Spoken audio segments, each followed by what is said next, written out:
Joining me right now is Louisiana Congressman and House Minority Whip Steve Scalise. He is a member of the Energy and Commerce Committees. Congressman, it's great to see you this morning. Thanks so much for being here.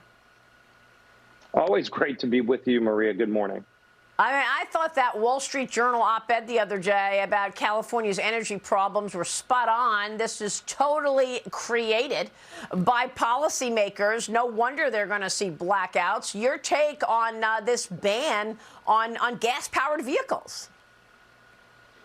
Yeah, it's clueless. It's so out of touch with reality. I mean, look, probably about 95% of the cars on the road today are not electric.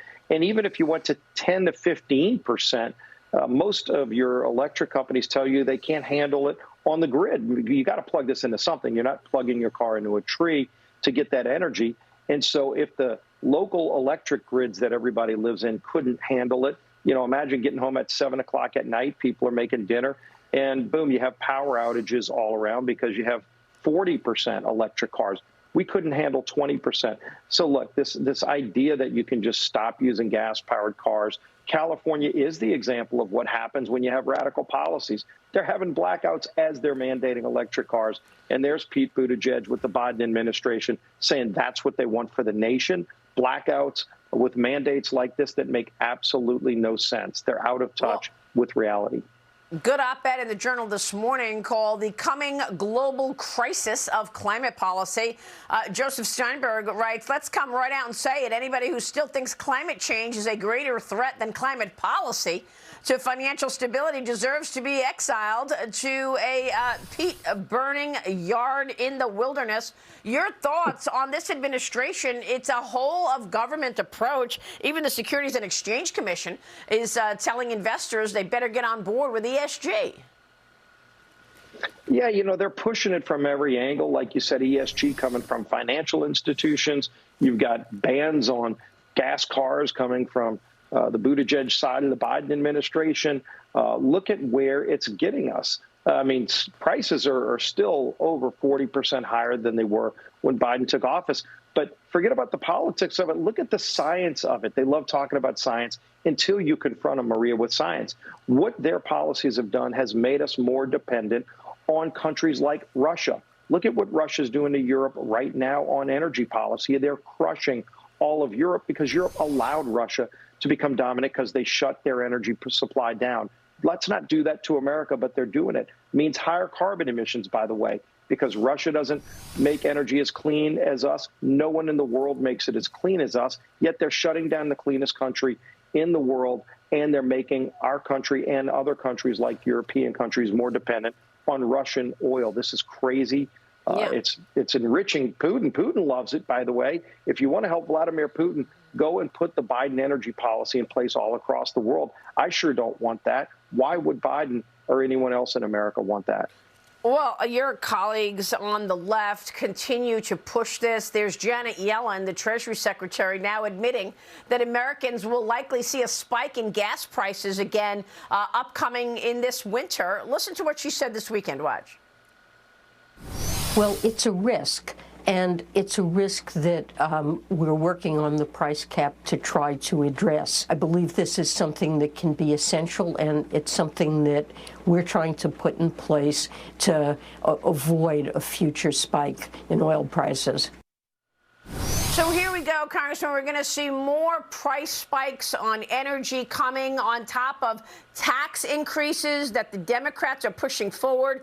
And we're in campaign season. I spoke with House Minority Leader Kevin McCarthy yesterday on Sunday Morning Futures. I want to get your take 55 days away from the midterm elections. Here's McCarthy on Sunday Morning Futures with me yesterday. Watch.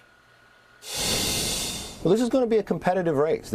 No one gives you the majority. You have to earn it. We have a very inclusive group of people who are running across this country.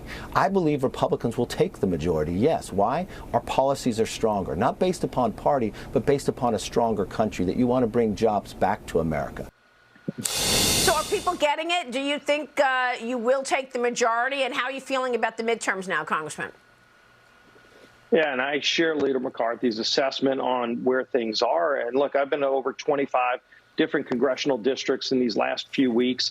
And what you see in swing districts is an anger against the Biden administration's policies because it's hurting families. It's hurting lower and middle income families the most, by the way, whether it's all of these radical policies that are increasing the cost of things we buy. Inflation isn't just affecting people at the gas station. It's still affecting people at the grocery store and everywhere else. But then you look at the border, how it's out of control. Crime in communities is still out of control, and they've embraced not only defunding the police, but not even charging people with crimes. And you see the result that's having. So I think we're going to win in a lot of places all across the country, places we haven't won in a long time, like what you saw with Mayra Flores on the border between Texas and Mexico. Phenomenal new member of Congress now, but we hadn't won there in 150 years. And I think you're going to see races like that where people just say, we've fed up with what these far left socialists have done to our country, and they want to keep doing it. You heard Buttigieg, you heard Yellen. All of Biden's acolytes want to keep inflicting pain on families to carry out some utopian agenda that's not even working. Again, the science goes against them because China is thriving when we shut down manufacturing in America. Russia thrives when we shut down oil production, and it's hurting people. When we get colder winters, I'm sure they'll blame that on climate change, too, because we never had cold winters before. But people won't be able to afford to heat their homes in the winter. That will be the new thing that happens because of their policies. And people can only blame the Biden administration. We didn't have this problem just 2 years ago. We should reverse these ridiculous policies that are crushing lower and middle income families. Yeah, and then, I mean, they lie about it, right? Kamala Harris is on the Sunday shows yesterday saying that the border is secure. Of course it's not. We know that for a fact. Congressman, it's good to see you. Thanks for, final word. Yep, final word. Go ahead, It's always good to be with you. We're going to roll out a commitment to America in a few weeks that shows the country how a Republican majority would solve these problems that Biden has created that are hurting families. We're going to be fighting for those hardworking taxpayers that are feeling the crunch from this Biden radical agenda. All right, we look forward to that. Congressman, it's always a pleasure. Great to see you this morning. Steve Scalise joining us this morning. Great being with you. In Louisiana. Thank you, sir.